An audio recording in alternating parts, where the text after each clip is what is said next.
Salmo 31, versículo 7. Salmo 31, da Bíblia Ave Maria. Nas demais é o Salmo 32. Salmo 31, versículo 7.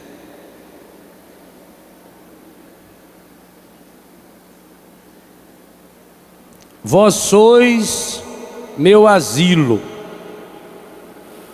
das angústias me preservais, e me envolvereis na alegria de minha salvação. Para a gente gravar, vamos repetindo cada frase comigo. Vós sois meu asilo. Muito fraquinho. Parece uma velharada do asilo. Oh, vamos ver as velharadas aí, dá um show. Vós sois meu asilo. Olha o tanto que melhorou. Das angústias me preservareis, e me envolvereis na alegria de minha salvação. Palavra do Senhor. Meus irmãos e minhas irmãs, por que será que o autor sagrado, ao escrever esse maravilhoso versículo desse salmo a respeito da felicidade do perdão, coloca a frase no plural, futuro? Vós sois meu asilo, das angústias me preservareis.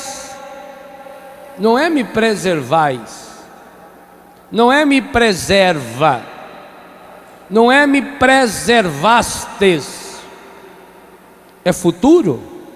Me preservareis e me envolvereis, é futuro, na alegria de minha salvação. Por que que os dois verbos aqui nos são apresentados no tempo futuro? Preservareis, envolvereis. Exatamente porque aqui nesse versículo nós temos, e por isso é plural, cada um de nós, para cada um de nós, nós temos o grande segredo da alegria. Esse salmo está no contexto de muitos outros textos bíblicos. Reflete de fato aquilo que é uma opinião bíblica. A verdadeira alegria, que tanto falávamos ontem à tarde, ela é consequência, por isso os dois verbos no futuro. A alegria verdadeira é algo que eu alcanço se e somente se eu fizer a caminhada que desemboca nessa alegria. A alegria verdadeira, ao contrário da euforia, falei bastante sobre isso ontem, ela não é momentânea, ela não é instantânea. Pode até começar agora, mas ela não é só para um momento. A alegria verdadeira não é um ponto de partida, é um ponto de chegada. A alegria verdadeira não é o começo da minha história, é aonde a minha história chega. Por isso, o autor sagrado aqui, Davi, o grande rei e profeta do povo de Deus, logo depois de fazer a experiência da confissão, fruto do arrependimento e não do remorso. Se você meditar o salmo todo, nós não temos tempo para isso, embora seja um salmo tão pequenininho, você vai perceber que esse salmo começa igualzinho começa o primeiro salmo da Bíblia. O primeiro salmo da Bíblia começa dizendo: feliz se temes o Senhor, se andas em seu caminho.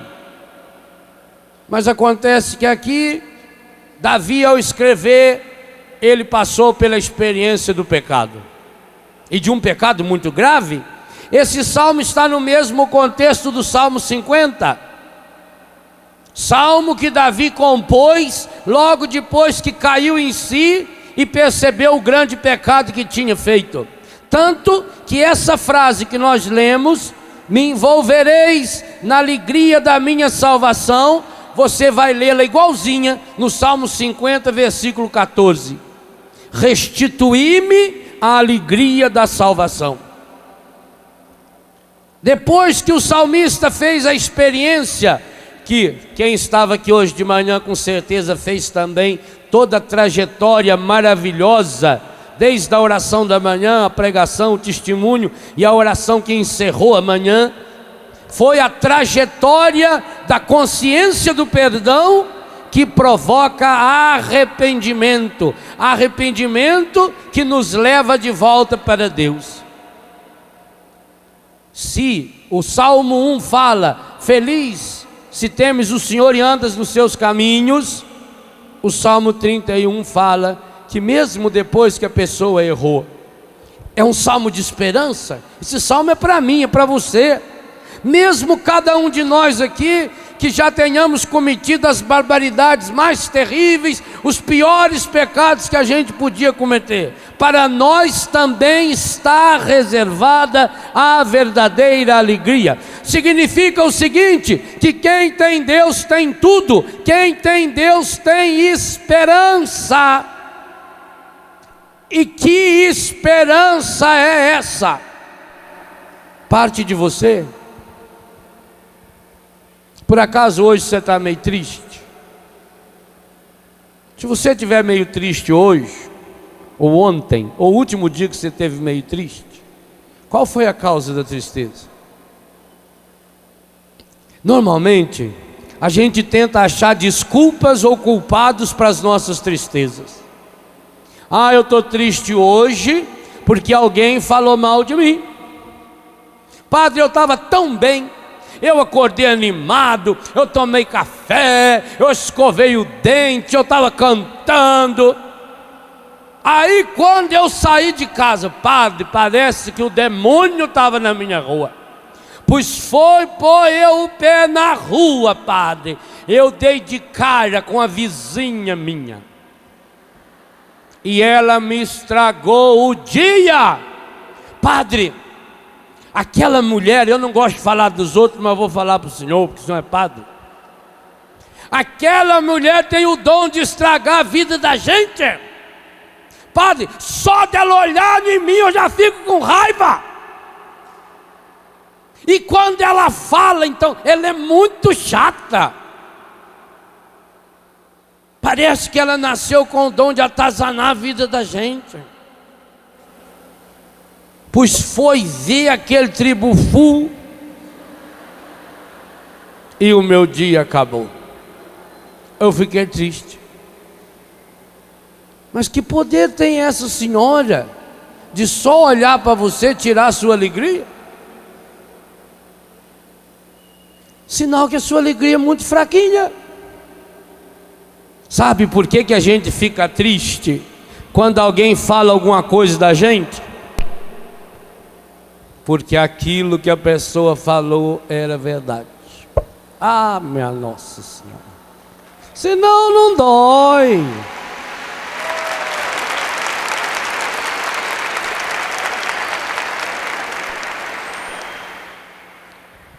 Manda um japonês xingar você.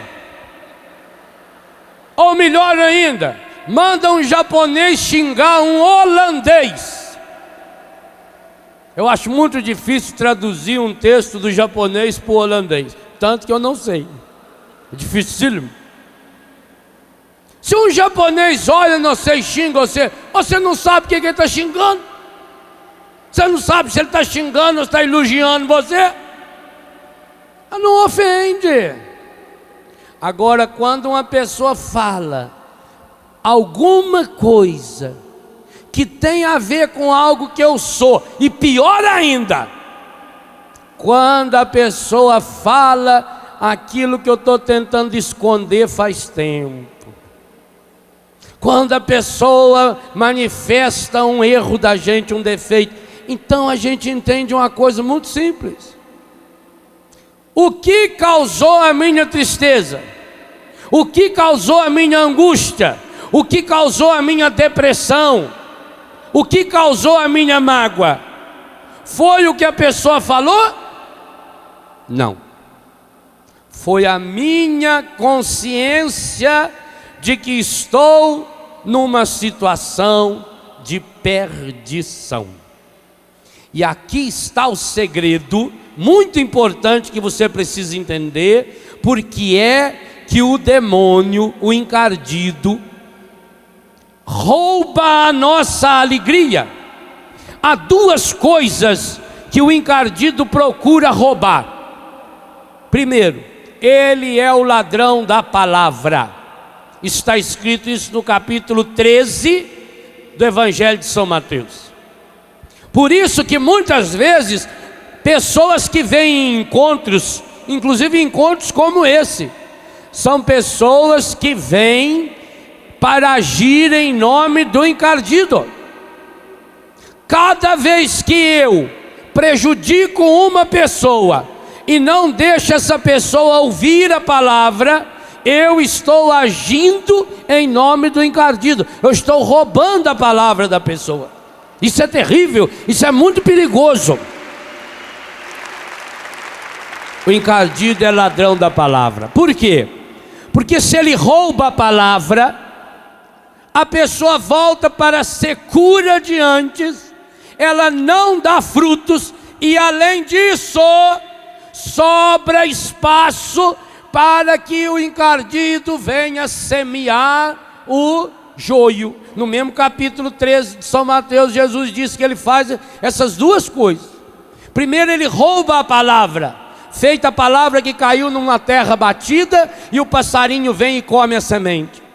E depois que ele rouba a palavra, ele semeia o joio. E o que é o joio? O joio é uma planta muito parecida com o trigo. Por isso que não deve arrancá-lo antes de dar frutos, porque senão se acaba arrancando o trigo junto. Ele semeia o joio. Para semear o joio ele tem uma meta. Qual? Tirar a alegria do fruto. Ou, sem forçar muito o texto bíblico, tirar o fruto da alegria. Quando ele consegue tirar a alegria do meu e do seu coração, ele sabe que nós precisamos da alegria. É igualzinho esse microfone. Esse microfone não tem perna, ele precisa que eu fique segurando. Eu posso segurar com a minha mão direita, posso segurar com a minha mão esquerda, ou posso colocar um pedestal. Ele sabe, o microfone precisa de um suporte, porque ele não para no ar. Assim também, o ser humano, grave isso que eu vou falar para você. O ser humano, pensa no que nós vamos celebrar na missa hoje à tarde. O ser humano, imagem e semelhança de Deus, ele precisa da alegria. A alegria não é uma opção. Não pense você que a alegria é um desejo do seu coração. Eu quero ser uma pessoa alegre. Está errado. A alegria é uma ordem de Deus. A alegria não aparece na Bíblia como uma sugestão.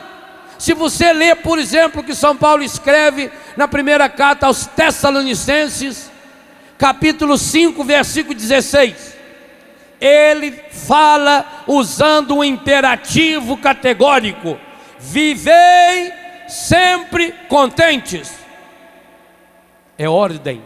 Ou aquilo que o mesmo Paulo escreve na segunda carta aos Coríntios, no capítulo 13, no versículo 11: vivei, imperativo, em alegria. Viver em alegria não é uma opção. E eu citava ontem, repito, Jesus, no seu discurso final, capítulo 15 de São João, diz para cada um de nós que a minha alegria esteja em vós e a vossa alegria seja completa. E depois, na sua oração sacerdotal, ele pede ao Pai que a minha alegria, Pai, esteja neles, que eles tenham a plenitude da minha alegria. Então, meus irmãos e minhas irmãs, grave bem: a alegria não é uma opção. A alegria é uma ordem de Deus. O seu coração precisa da alegria, igual o seu nariz e o seu pulmão precisa do ar, igual o seu estômago precisa de comida. Precisa. Alegria não é opcional. Alegria é uma necessidade espiritual. Do mesmo jeito que tomar banho, do mesmo jeito que se alimentar, do mesmo jeito que dormir, é uma necessidade física, que você não é livre. Você não é livre para ficar sem comer. Você depende da comida, você precisa da comida, você necessita da comida. Assim, o seu coração necessita, precisa da alegria, não é opcional. E aí você já entendeu, se fizer um esforçozinho mental, por que que o demônio rouba a alegria? Por que que a maior tentativa do encardido é roubar a alegria? Porque quando ele rouba a alegria, pegue o exemplo do microfone. Se eu não puder segurá-lo com a mão esquerda, eu sou obrigado a segurar com a direita. Mas se eu não tiver mão, ou tiver com a mão ocupada, eu preciso de uma mão falsa, um pedestal. Porque o microfone não vai conseguir parar aqui se não tiver um suporte. Suporte significa suportar. Ó, isso aqui, o suporte dessa mesa, ó. Suportar, portar, segurar, sub, por baixo. O microfone precisa de um suporte, algo que o segure, senão ele cai. Não vou deixar cair, porque não é nosso, não dá a massa, que nós temos que pagar um preço danado depois. Entendeu por que que o demônio é o ladrão da alegria? Porque na hora em que ele consegue roubar a minha alegria, o que que acontece com o nosso coração? Hein? Pensa. Se eu necessito da alegria, ora, eu estou com muita fome, eu adoro comer pão com manteiga, mas não tem pão com manteiga, eu como pão sem manteiga. Eu estou com muita fome, eu adoro comer perna de frango, caipira, nossa senhora, parecia moela de frango. O dia que você me convidar para ir na sua casa, foi uma panelada de moela de frango caipira. Mas não põe quiabo não para estragar o frango. Que delícia! Agora, se eu vou almoçar, não tem moela de frango, não tem carne de frango, eu como arroz, eu como feijão, eu como abobrinha, eu como o que tiver, porque eu preciso de alimento.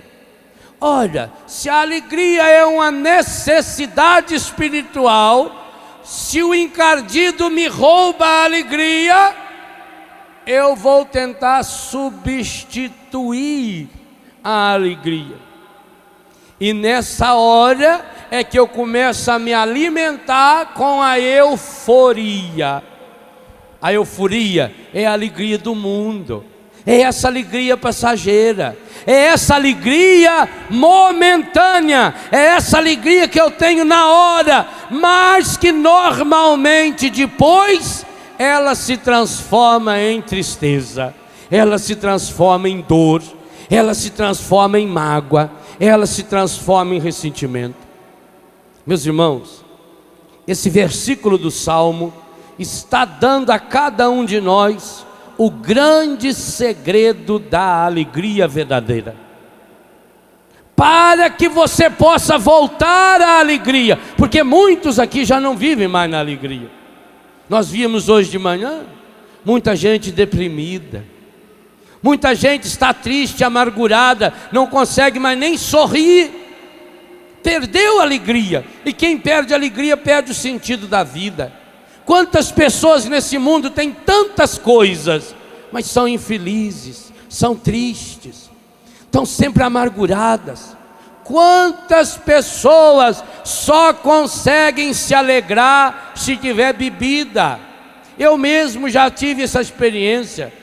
Há muitos anos atrás, para eu me alegrar, eu precisava beber. Tá certo, eu nunca fiquei bêbado, nunca dei trabalho para ninguém, mas sozinho eu precisava beber para me alegrar, ou fumar, ou fazer tantas outras coisas.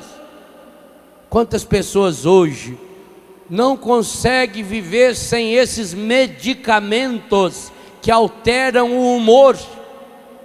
Eu escrevo no meu livro Segredos para a Cura Interior um capítulo especial, o penúltimo capítulo, sobre a necessidade e a importância da alegria. E lá eu falo que, segundo dados, isso do ano passado, quando eu fiz a pesquisa para o livro, segundo dados da Organização Mundial de Saúde, o mau humor é uma doença crônica chamada distimia. Já viu falar nessa doença? Mas muitos de vocês têm essa doença aí. Distimia. Segundo a Organização Mundial da Saúde, essa doença afeta aproximadamente, dados oficiais, 200 milhões de seres humanos. Talvez você seja um deles. 200 milhões é no mínimo 20 milhões a mais do que a população brasileira. É quase a população do Brasil e a população da Argentina junto. 200 milhões de seres humanos padecem dessa doença da distimia. O que provoca essa doença? Há muitos fatores, mas ela é desencadeada especialmente pela pessoa que coloca a sua vista e o seu coração de um modo muito aproximado das coisas, dos acontecimentos. A doença do mau humor faz você se aproximar demais daquela realidade, faz você olhar para as situações difíceis da vida com lente de aumento, faz você esquecer o resto da realidade sua, faz você gravar, e muitas vezes com letra de ouro no seu coração, somente as coisas negativas. Tanto que a pessoa que padece da distimia, tanto a crônica como a distimia parcial, que todos nós sofremos muitas e muitas vezes, ela é capaz de contar a sua história. Você já deve ter ouvido uma pessoa assim, nem que seja você mesmo, porque quando você fala você também escuta. Já notou esse processo? Você deve ter ouvido, portanto, uma pessoa talvez muito íntima de você, que vive inclusive no seu próprio corpo, que quando você olha no espelho você vê ela direitinho, a cara feia dela lá. Você já deve ter ouvido uma pessoa que é capaz de contar a sua história inteirinha, somente a partir de pontos que marcou negativamente. Padre, quando eu tinha 3 anos de idade, eu quase morri afogado, padre. Eu estava de férias na casa do meu avô. Nós fomos nadar no rio. Uma prima minha, para mim ela fez de propósito. Estava segurando embaixo assim. Meu avô tinha cortado um talo de bananeira para nós nadar nele, que quem não tinha boia aproveitava quando cortava o tronco da bananeira, fazia a boia. Meu pai mesmo fazia a boia de tronco de bananeira para nós. Pobre tem esse aumento, tem criatividade. Cada vez é uma boia diferente. Se não de cabaça também, punha 2 cabaças aqui assim, né? Amarrava uma embira aqui, aí punha aquele negócio. Que coisa boa. Então eu estava nadando na casa do meu avô. A minha prima puxou o talo da bananeira. E eu fui fundando. E aquela água foi entrando, e ninguém tirava eu. Eu fiquei quase 5 horas afundado lá dentro da água. Saí de lá, eu estava roxa. 5 horas. Talvez 4 horas e meia. Oh, meu Deus. Por que essa pessoa cometeu a barbaridade de tirar você de lá? Aí, padre, depois foi com 5 anos. Me lembro como se fosse hoje, 14 de fevereiro, 5:08 da tarde. Eu estava na beira da estrada com um vestidinho branco que eu ia para a missa. Passou um caminhão, tinha uma poça d'água. Ele tinha toda a estrada para passar, mas parece que ele veio logo lá onde eu estava. Espirrou água em mim, sujou. Minha mãe deu tanto em mim, porque aí também ela não foi à missa, que não tinha roupa para eu ir. Nós só tínhamos um vestidinho. Depois, quando eu tinha 8 anos, quando eu tinha 11 anos, quando eu tinha 12, quando eu fiz 18, não gosto nem de lembrar o dia que eu fiz 15 anos. Tem gente que conta a história da sua vida através de 8 ou 10 episódios negativos. Só enxerga o que não presta. Essa pessoa, perdoa-me a sinceridade, é uma candidata com um índice de aprovação elevadíssimo para ir para os quintos dos infernos. Por isso que o encardido semeia tristeza. A Bíblia é categórica. A tristeza do mundo é um obstáculo para a graça de Deus. A distimia, a doença do mau humor, faz primeiro você fixar. É como se você pegasse uma caneta e só fosse marcando em volta no calendário da sua vida. Quantos anos você tem? 20, 30, 40, 90. Multiplica pelos anos que você já viveu. Quantos dias você já viveu? Quantas horas você já viveu? Você podia fazer esse cálculo assim de brincadeira. Pega uma calculadora eletrônica ou um celular, esses que faz conta aí, e multiplica. Eu tenho 25 anos, vezes 365 dias, vezes 24 horas. Bom, com 25 anos teve mais, teve 6 anos bissexto, então aumento mais 6 vezes 24. Quantas horas eu já vivi? Quantos dias você já viveu? Quantos minutos você já viveu? E depois você tenta marcar num outro caderninho quantas horas demoraram as horas de sofrimento que você já teve. E você vai ficar com uma vergonha medonha quando descobrir que, somando todo o tempo que você já sofreu até hoje, não daria 2 horas e meia bem contada. ao lado de 5, 10, 15, 50, 1000 horas, ao lado de 1 milhão de minutos que você já viveu. Mas você teima em lembrar sempre daqueles 10 ou 15 minutos de bobeira que você viveu, que você foi vítima. E além disso, depois de você marcar só as datas, os dias e as horas negativas, você começa a olhar para cada um deles com lente de aumento. Primeiro você pinta, primeiro você sublinha, depois você coloca uma lente de aumento, depois você começa a desenhar aquela data com todas as cores possíveis, para que aquilo tome conta do resto do seu ano. Então você diz: o meu ano não prestou, o meu ano não valeu nada, porque no dia 29 de novembro eu perdi o emprego, acabou com o meu ano. Você transforma 365 dias em 29 de novembro, em 15 de dezembro, em 7 de janeiro, em 25 de abril, eu não sei.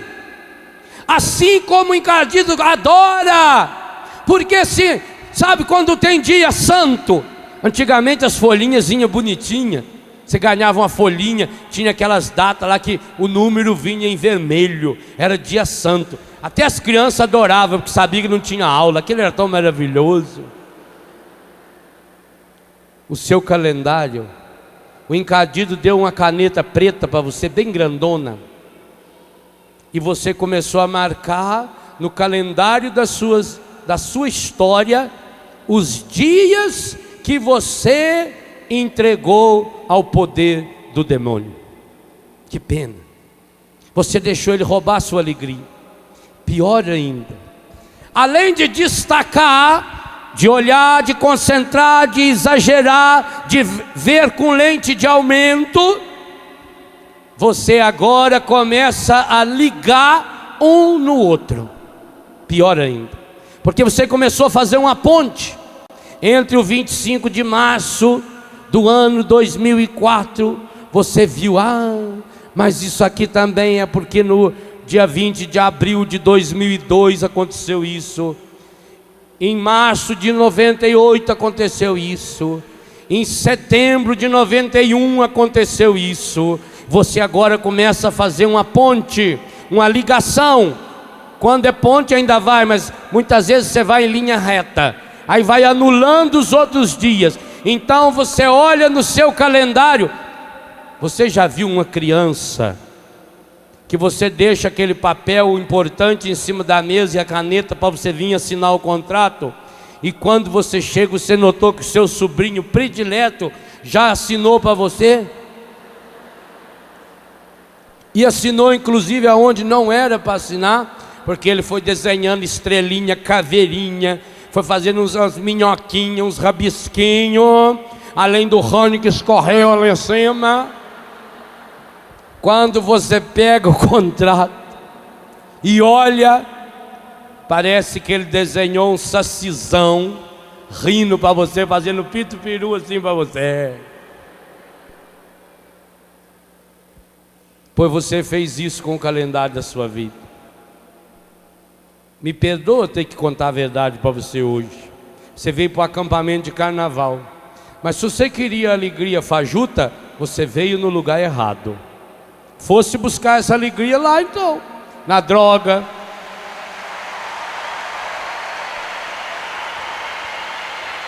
Você acha que o sexo pornográfico é alegria? Você está no lugar errado. Você tinha que estar lá na escola, lá onde o ministro foi. Lá que ele distribuiu 1 bilhão e 500 milhões de camisinha. Aqui não, aqui a gente entrega para cada um, não é uma camisinha. Aqui a gente entrega é o corpo, sangue, alma e divindade de nosso Senhor Jesus Cristo. Isso, meu amor. Quer aquela alegria? Vai lá. Então você me perdoa eu ter que falar para você uma verdade que você não está gostando de ouvir. Sinto muito. Porque, nossa, esse padre parece que não tem sensibilidade. Além de eu sofrer tanto agora, quer dizer que a culpa foi minha? Foi. E sabe como é que eu sei que foi? Tudo que você sofreu ainda foi pouco, porque não foi suficiente para você dar uma cabeçada na parede e acordar. Vai ter que sofrer muito ainda. Você está desenvolvendo a doença da distimia dentro de você. Você está rabiscando o calendário da sua vida. Então você, quando olha para esse calendário e ele está todinho pichado, sabe quando a gente vê nesses muros, nesses prédios, tudo pichado?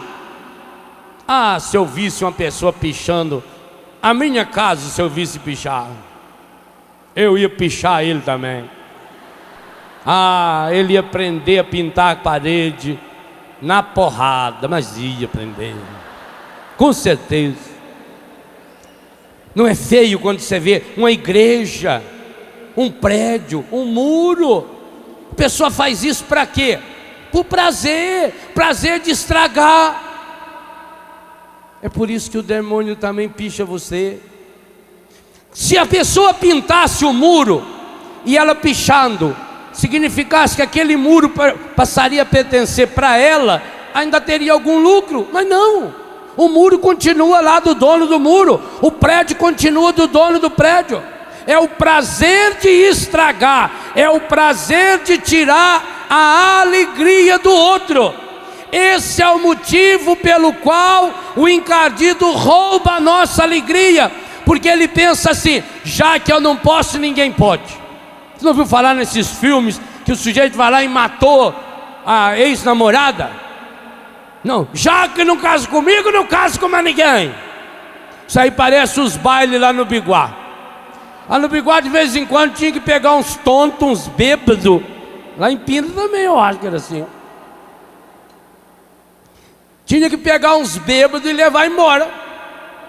Porque lá, quando você ia tirar uma moça para dançar, a moça não podia dar tábua, a não ser que a moça estivesse com o namorado, ou que aquele homem que viesse tirar ela para dançar fosse um homem desrespeitador, que passasse a mão indevidamente, ou se tivesse bêbado. E às vezes o rapaz vinha lá tirar a moça: quer me conceder aí a alegria dessa dança? E ela via que o estado etílico dele não permitiria que ele dominasse as pernas. Ele estava querendo, era um poste para se escorar. E aí ela falava: não vou dançar. Ah, não vai dançar comigo? Então eu vou ficar aqui do seu lado agora, e você não dança com mais ninguém.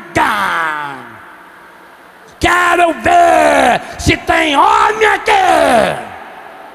para dançar com você. Aí você tinha que fazer o quê? Se não fosse ele o dono do baile, que se fosse o dono do baile, ele ia lá e mandava o sanfoneiro: pode parar de tocar, não toca, acabou, pai, acabou, cerrou a festa. Se ele não fosse o dono do baile, já tinha sempre um tio. A gente sempre tinha um tio. Eu mesmo tinha um tio grande, era bom, né? Os tios já ia chegando. Primeiro eles conversavam com ele educadamente, mas quando ele resistia, fazia igual os homens aqui.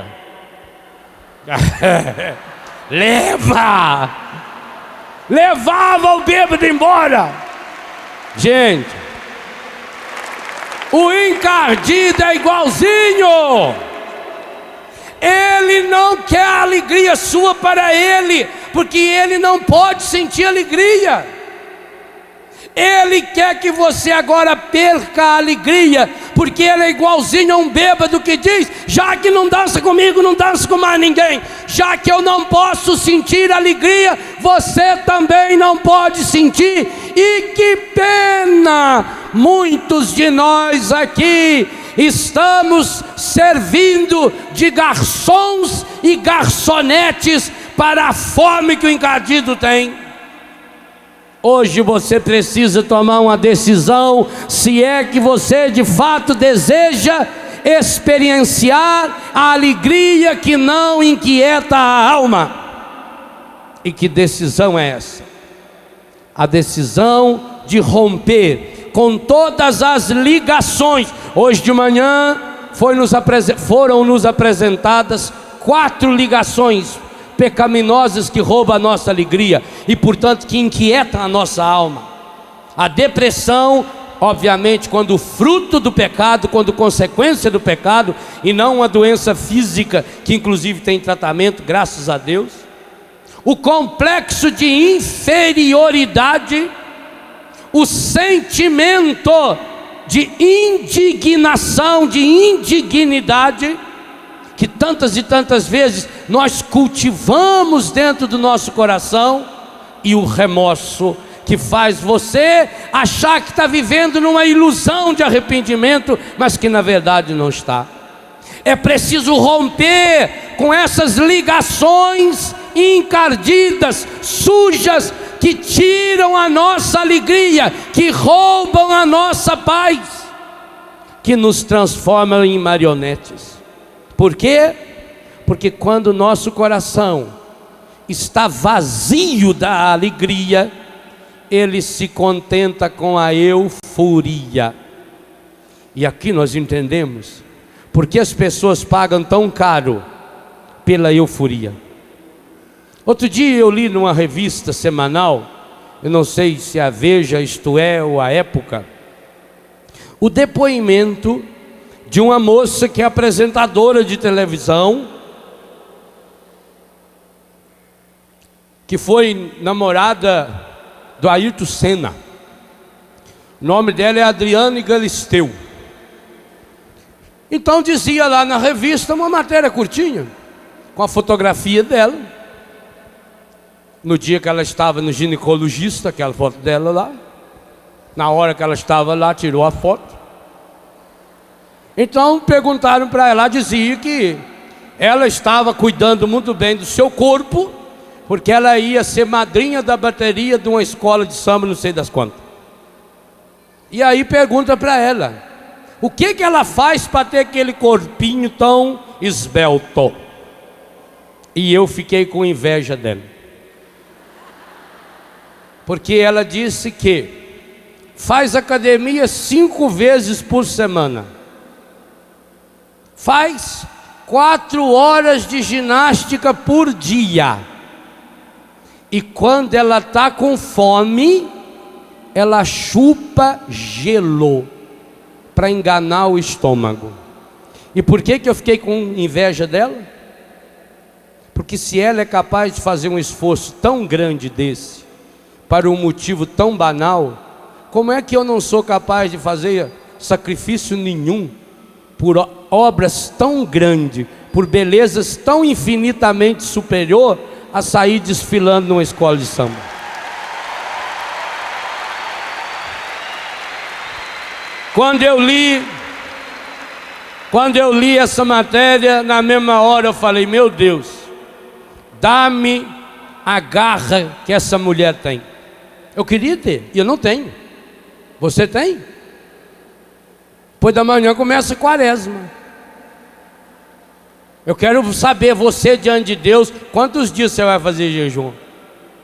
Ela treina 4 horas por dia. Eu queria poder tirar o chapéu para você, se você me falar que ao menos na quaresma conseguiu rezar 4 horas por dia.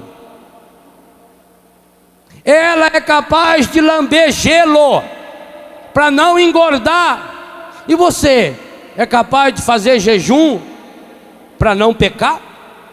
Para não ir para o inferno? Para salvar o seu filho? Para salvar a sua filha? Se ela, para manter o corpo, é capaz de fazer tamanho sacrifício, e você, meu irmão e minha irmã, que sacrifício faz para manter a sua alma? Eu fiquei com vergonha, e acho que muita gente aqui, se fosse honesto, também ficaria. Quando, meus irmãos, nós não experienciamos a verdadeira alegria, nós vamos atrás da euforia e somos capazes de fazer como Adriane Galisteu faz. Somos capazes, por causa da euforia, nós somos capazes de fazer renúncias. Um jovem, quando ele quer usar droga, ele é capaz de andar a pé 10 quilômetros. Ele é capaz de ir lá naqueles becos escuros aonde estão os traficantes. Ele é capaz de expor a sua vida, porque mesmo sabendo, o traficante disse para ele: você não volte mais aqui enquanto não pagar o que me deve. E ele, para pagar o que deve, ele é capaz de roubar a mãe, roubar o pai, roubar as pessoas, expor as pessoas em risco e a própria vida, e não consegue o dinheiro. Ele é capaz de ir lá de novo no traficante.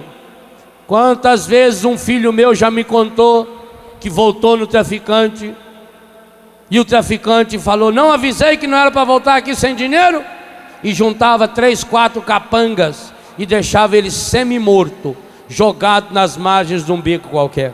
Quantas vezes já escutei essa história? Então, se um jovem, por causa de droga, a euforia da droga, é capaz de expor a sua vida, é capaz de fazer sacrifício, é capaz de renunciar à namorada. Um dos meus filhos namorava uma menina, modelo, hoje modelo internacional, uma das meninas mais lindas que eu já vi na minha vida. Essa menina ia na minha casa com ele, mas menina linda, linda, um corpo perfeito, um sorriso, e uma menina de uma simpatia. A mãe dela uma pessoa boníssima, uma pessoa maravilhosa. Passado um tempo, eu me encontrei com ela e com a mãe no aeroporto, em São Paulo. A mãe tinha vindo trazê-la em São Paulo, ela ia para um desfile internacional. Falei: e o meu filho? Ah, acabou. Mas por que? Vocês se gostavam tanto? Aí o zoinho cheio de lágrimas. Gostava? Não, eu gosto. Mas como é que eu vou namorá-lo, padre? A gente marca de sair numa sexta-feira, ele não aparece sexta, nem sábado, nem domingo, porque ele vai para casa dos amigos dele, começa a cheirar cocaína e esquece.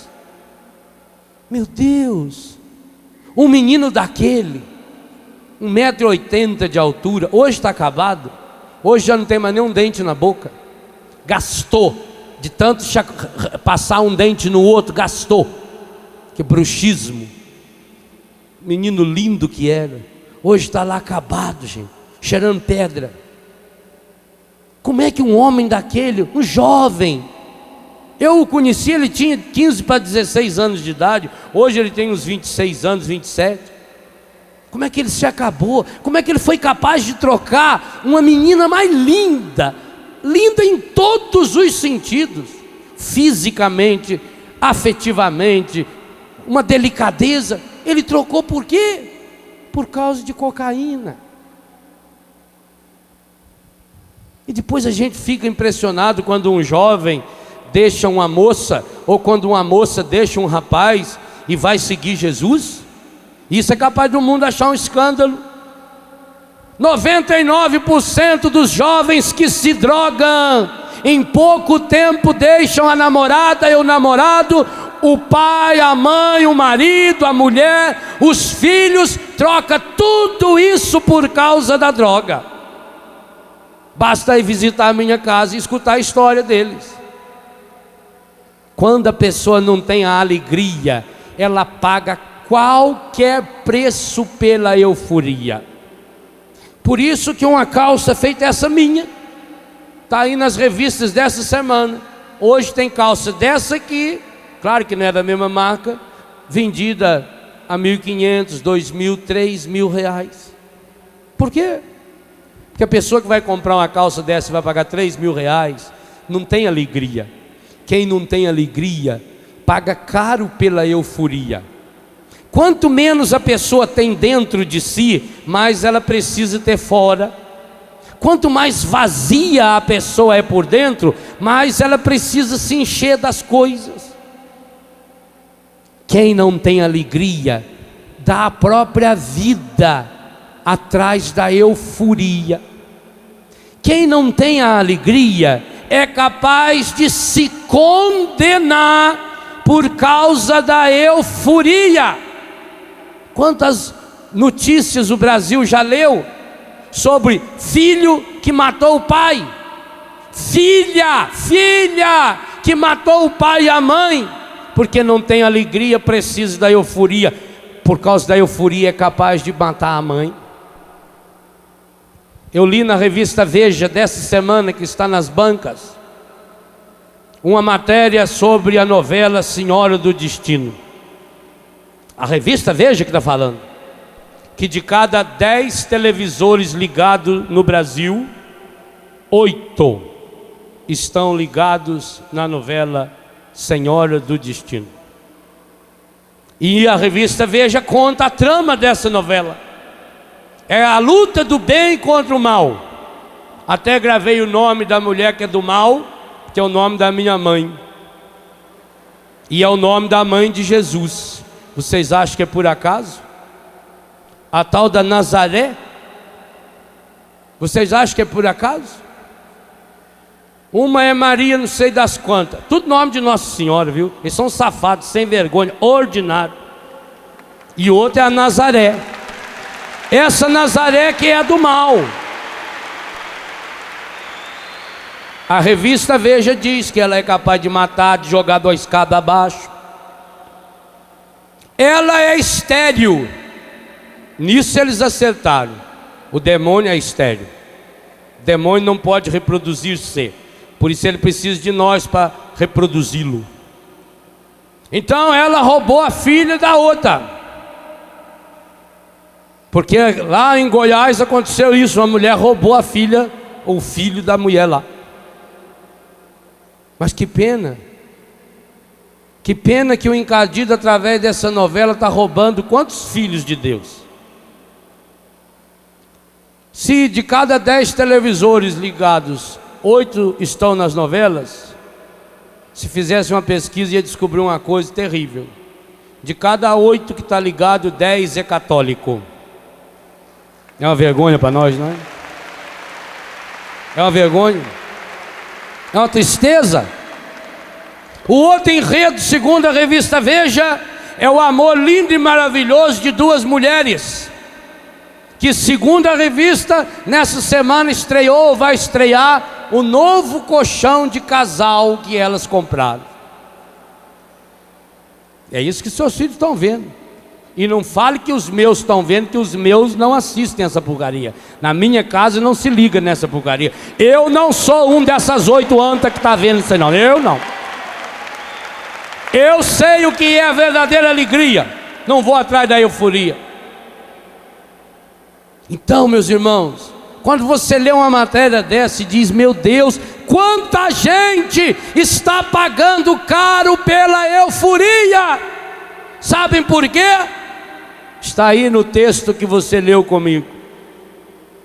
Porque falta-lhes a alegria que é fruto de uma certeza. Releia a última frase do versículo 7. No futuro, me envolvereis na alegria da minha salvação. Aqui está o segredo.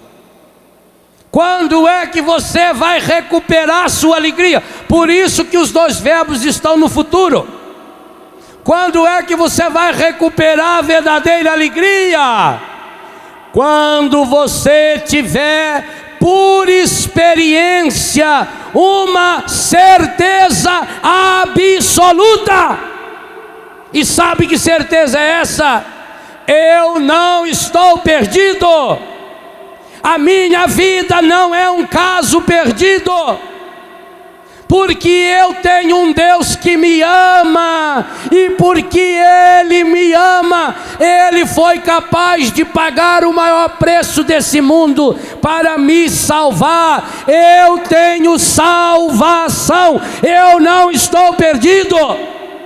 Enquanto você não tiver a coragem de proclamar esta certeza, a alegria não vem. Me envolvereis. O que é envolver? Envolver é colocar um manto em volta. O autor da carta aos Hebreus diz, no capítulo 12, nos versículos de 1 ao 4, que a gente perde o rumo na vida, que a gente não olha mais fixamente em Jesus, que a gente não tem mais os olhos fixos no autor e consumador da nossa fé, que é Jesus, porque o pecado muito bem sabe nos envolver. Nós nos deixamos enrolar, o pecado nos enrola, Jesus Cristo nos liberta, o pecado nos amarra, Jesus Cristo nos faz livres. É a partir desta certeza, meu irmão. Quando é que um jovem vai deixar de pagar caro pela droga que lhe traz euforia? Quando ele experimentar a certeza da salvação. E essa é a palavra que eu queria dizer a você agora. Retome novamente a tristeza que você recordou quando no início dessa pregação eu convidava você a lembrar a última vez que você estava triste. Recorda novamente aquele calendário marcado com manchas e sujas encardidas dos dias que você já viveu e que você acha que são dias de tristeza em sua vida. E tenha hoje a coragem, daqui a pouquinho diante do Senhor, na adoração e principalmente na Santa Missa dessa tarde, tenha coragem hoje de pegar cada um desses dias, inclusive o pior desses dias, o dia mais feio, o dia mais sujo, o dia mais estragado, o dia mais machucado, e apresente cada um desses dias a Jesus, e vá suplicando que Jesus seja o salvador dessa sua situação de perdição. Não aumente mais a tristeza, não alimente mais o mau humor, não alimente mais a irritação, riscando e rabiscando, mas também não tenta apagar. É um erro muito grande que a gente faz.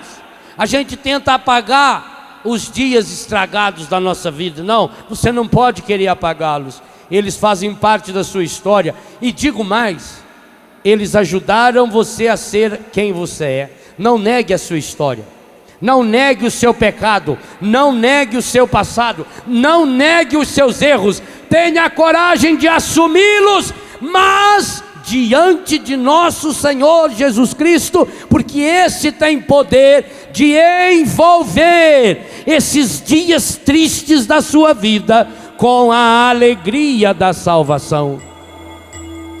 Que coisa maravilhosa! Porque Jesus foi capaz de se despir na cruz, porque Jesus está completamente nu na cruz, para que você tivesse a coragem de se despir diante dele, para que você tivesse a coragem de arrancar as máscaras que envolvem o seu coração.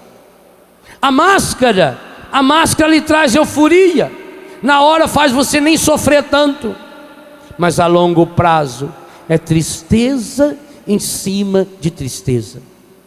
Os verbos desse versículo estão no plural, porque é algo que o Senhor quer que aconteça na sua vida, mas que o Senhor não pode forçar você nem a mim.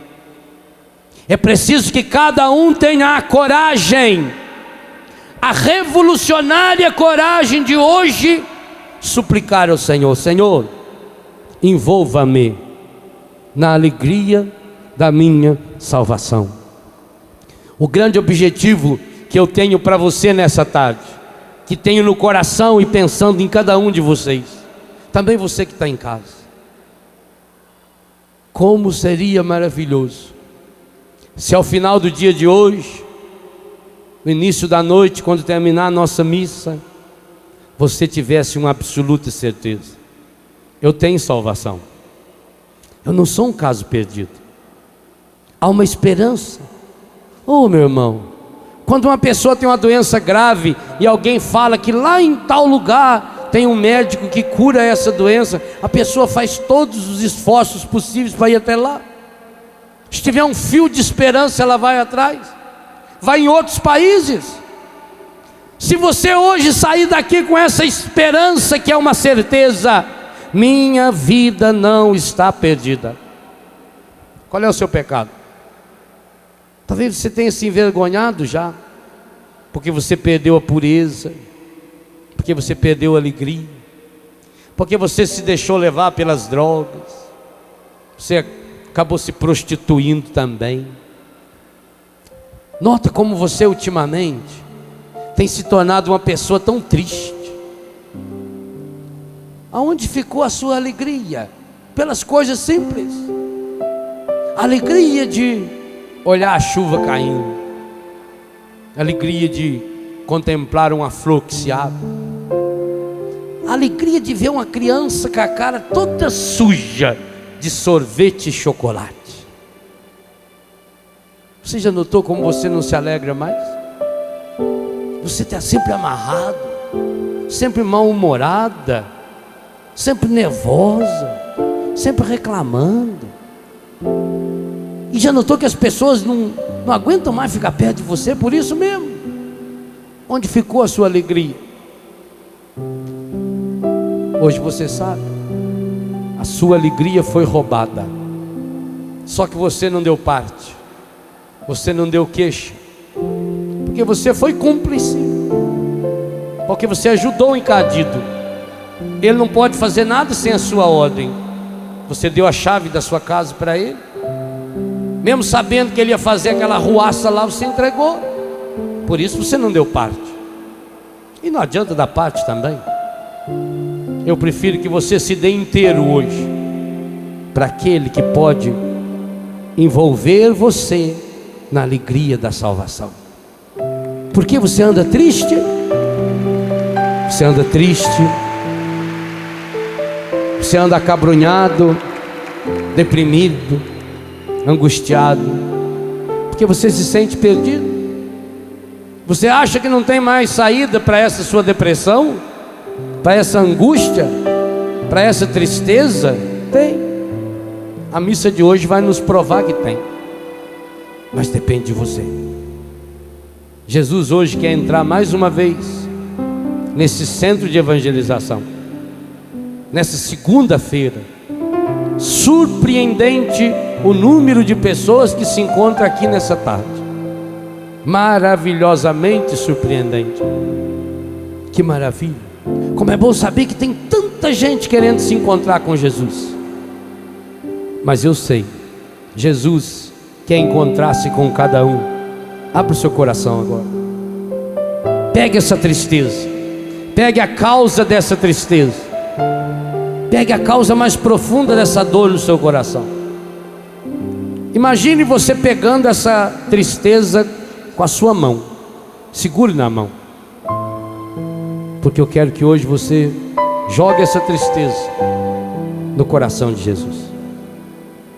E quando você tiver essa coragem de jogar a tristeza no coração de Jesus, então é o começo. É o começo dessa alegria que lhe será devolvida. É o começo de uma nova história, aonde você será novamente envolta. Me envolvereis na alegria da minha salvação. Fale para o Senhor: vem, Senhor Jesus. Oh Jesus, é verdade, no dia de hoje, Senhor, a sua palavra está remoendo dentro do meu coração certezas que eu já tinha perdido. Essa segunda-feira, Senhor, desse nosso grande encontro de carnaval, está sendo um dia inteirinho de cura, de libertação. Eu cheguei aqui hoje, Senhor, ainda estava amarradinho, preso às minhas indignidades, ao meu complexo de inferioridade, remoendo os meus pecados e as derrotas da minha vida, deprimido e angustiado. E o Senhor foi lentamente tocando nessas feridas do meu coração. E agora o Senhor me mostra claramente que essas feridas são provocadas pelas marcas que eu mesmo fui deixando nesses dias de tristeza que eu priorizei.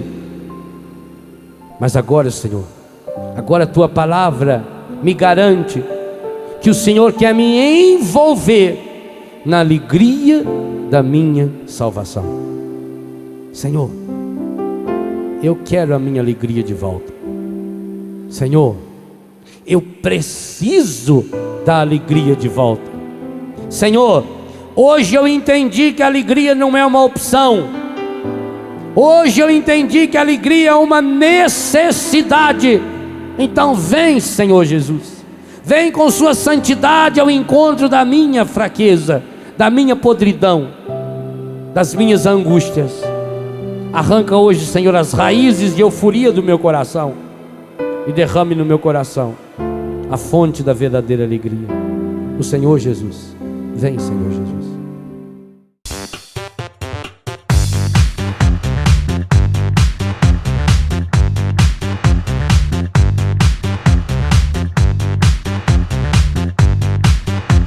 CançãoNovaPlay.com. Assine já!